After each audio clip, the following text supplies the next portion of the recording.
In 2010, at a state prison in Louisiana, a 26-year-old prisoner named James J.D. Conway pulled off a con so bold it baffled both guards and investigators. He walked right out the door by pretending to be someone just arriving. J.D. was already serving time for fraud, forgery, and identity theft. He was smart, manipulative, and most importantly, a great listener. While most inmates focused on survival, J.D. focused on details, especially how new inmates were processed.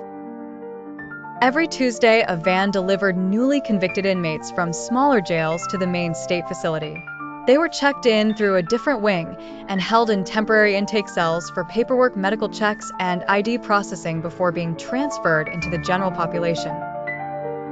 One morning, J.D. noticed a commotion. The intake wing had lost power due to a storm. Electronic systems were down. Processing would be done manually for the first time in years. Paper forms, handwritten logs, old-school procedures.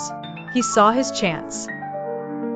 J.D. had already been secretly collecting discarded forms and blank IDs left in trash bins near the intake office, training himself on how the system worked.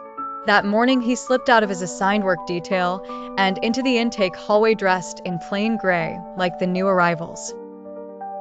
When a correctional officer asked, "You one of the new transfers?" J.D. nodded and gave a fake name that matched one on the day's intake list.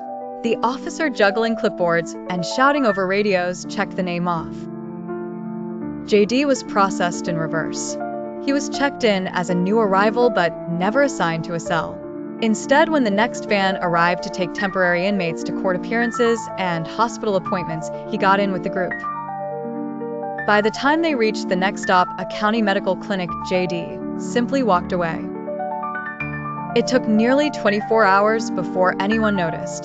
The prison had added an extra inmate instead of losing one. The intake wing was overwhelmed and never did a full recount.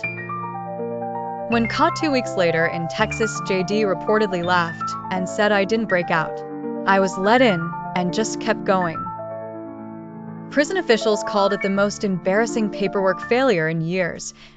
As one investigator put it, he exploited the system by becoming part of it.